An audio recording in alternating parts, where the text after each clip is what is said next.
What's going on, guys? Love Smash back with an all new video today, and today's topic we're going to be discussing a lot of stuff and a lot of theories. First, we're going to be discussing Shulk and a Rhythm Heaven character, and I'll explain when I get to that point what I mean by that.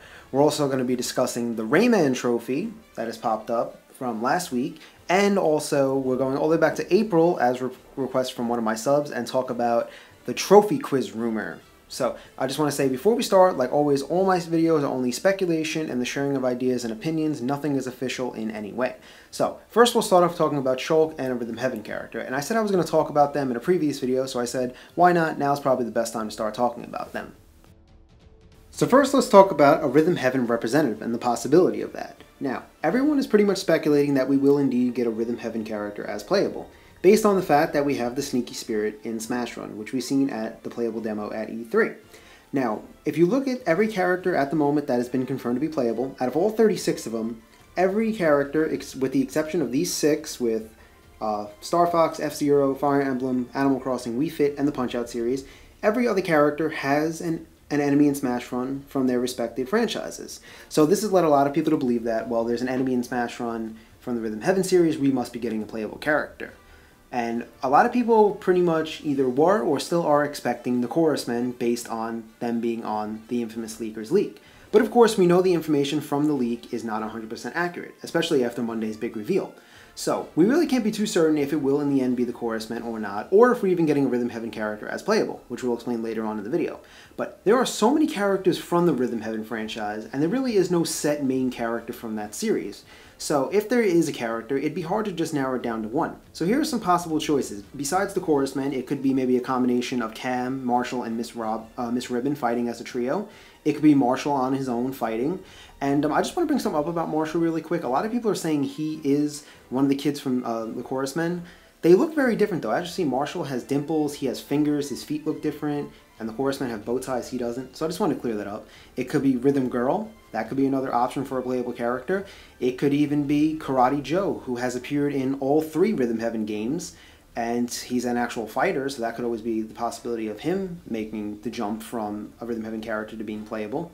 Like I said, we can't be too certain, and there are other character possibilities from the Rhythm Heaven franchise. So it would be hard to just narrow it down between one character. There's the Munchie Monk, there's the Wrestler guy, another guy who's an actual fighter, there's the Wandering Samurai, but if I feel like they're going to go the Samurai route, you just got to pick Takamaru, so I highly doubt it would be this guy. But like I said, there are a lot of characters from the Rhythm Heaven franchise. It'd be hard to just pick one. Now we move on to the other part of this discussion, talking about, will there even be a Rhythm Heaven character at all? And I bring that up because the Sneaky Spirit in the Smash Run demo is an awful big hint to leave in the game, especially that everyone could put these pieces together. And for a guy like Sakurai who likes to keep character reveals under wraps, this is a pretty big hint to drop and give us a window into the future. So I've come up with 3 possible theories of why the Sneaky Spirit was shown in the demo.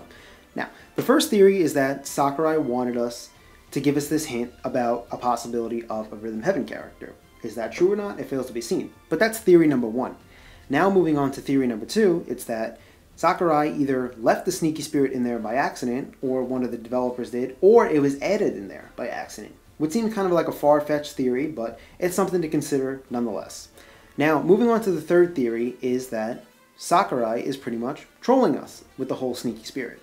Whether he wants us to see the Sneaky Spirit and make us think there's going to be a Rhythm Heaven character when there's really not, or Sakurai was well aware of the leak, he puts the Sneaky Spirit in Smash Run to make everybody think that the leak is real and the Chorus Men are on the way, but in reality they're really not.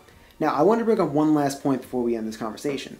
Now, remember in Brawl we had all the representation from the Animal Crossing series with the stages, assist trophy, items, stickers, trophies.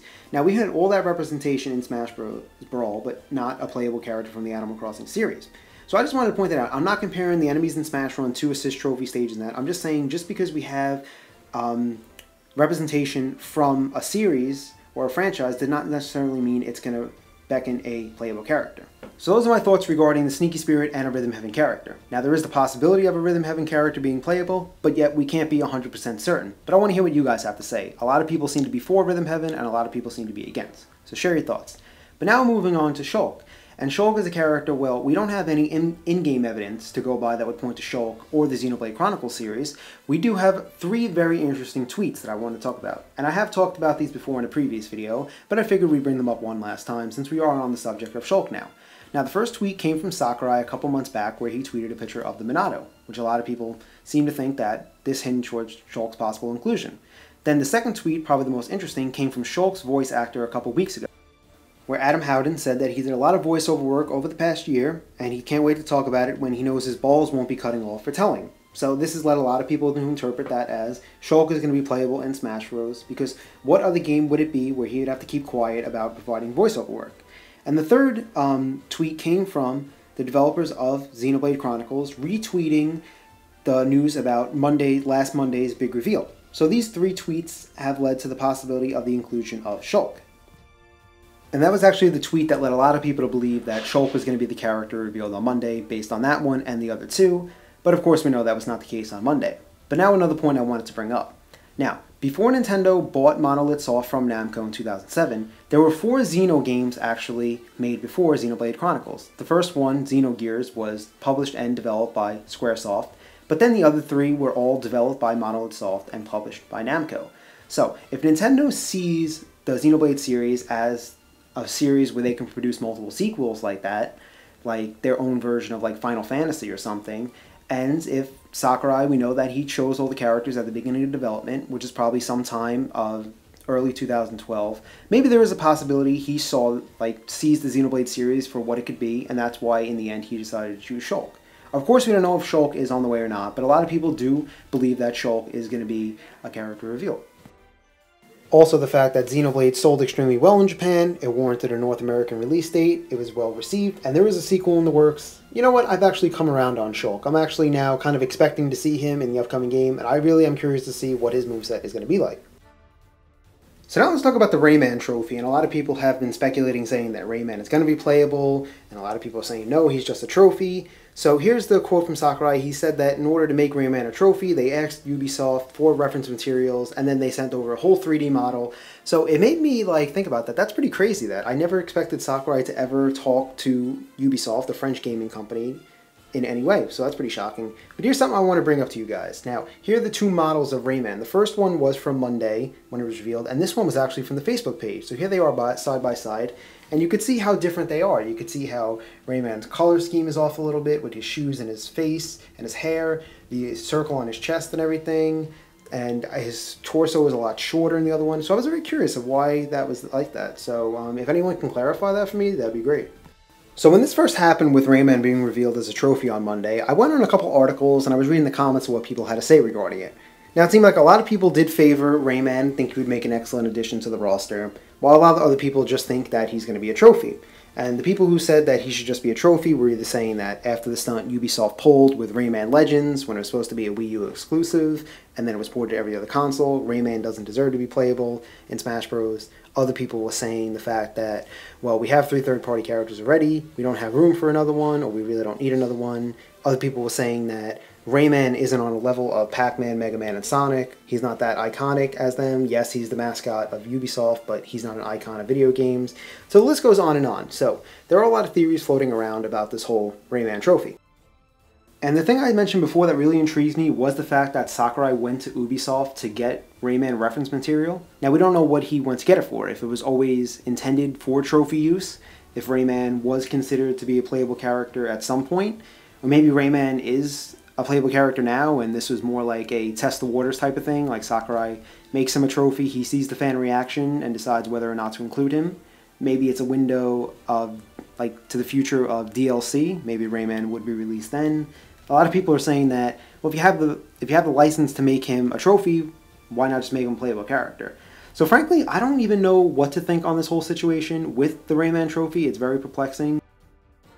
Like, on the one hand, I love Rayman, I love Rayman Origins, I think he'd make a great character, great potential moveset that's already written for him, he seems to fit in with Smash Bros. Really well. But then on the other hand, we do have 3 third-party characters already, so I don't really think there'd be room for a 4th one, and also him being as a trophy may deconfirm him already.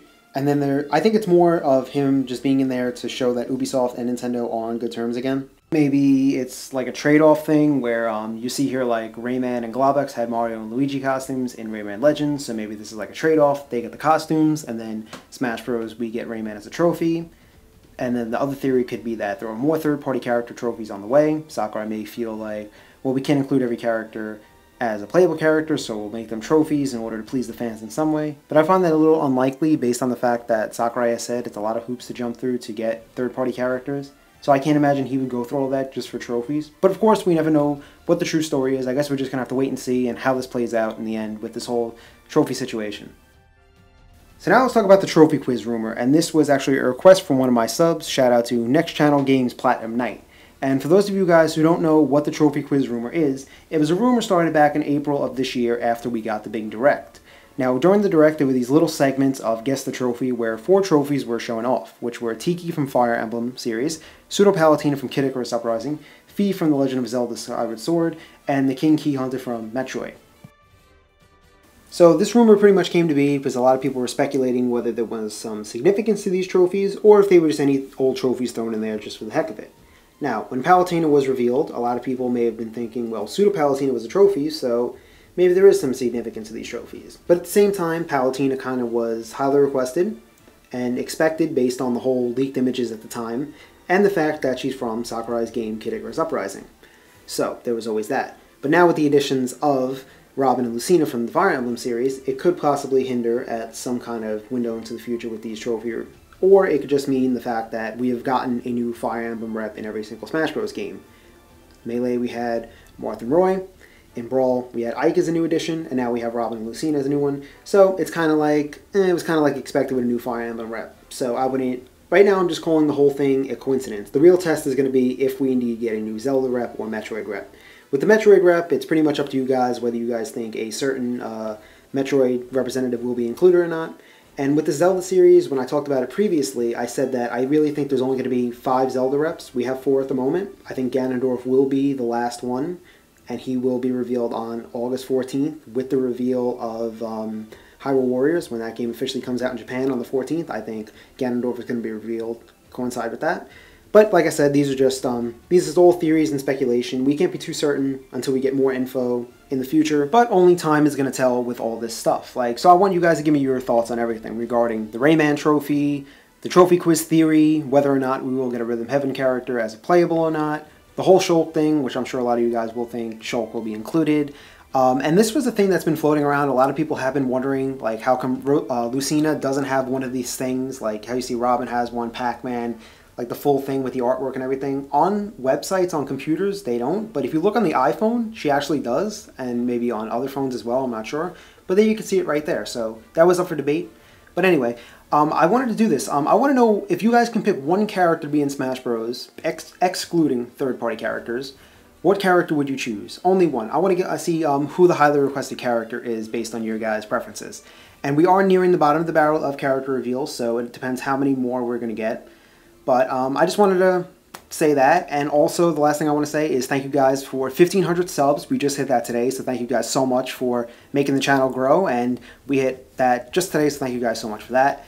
But until then, guys, that is the video for today. Like always, it's greatly appreciated if you guys would like and comment. Please subscribe to the channel. Share your thoughts on all this stuff. Click on my channel. Check out my other videos. Suggest a video topic.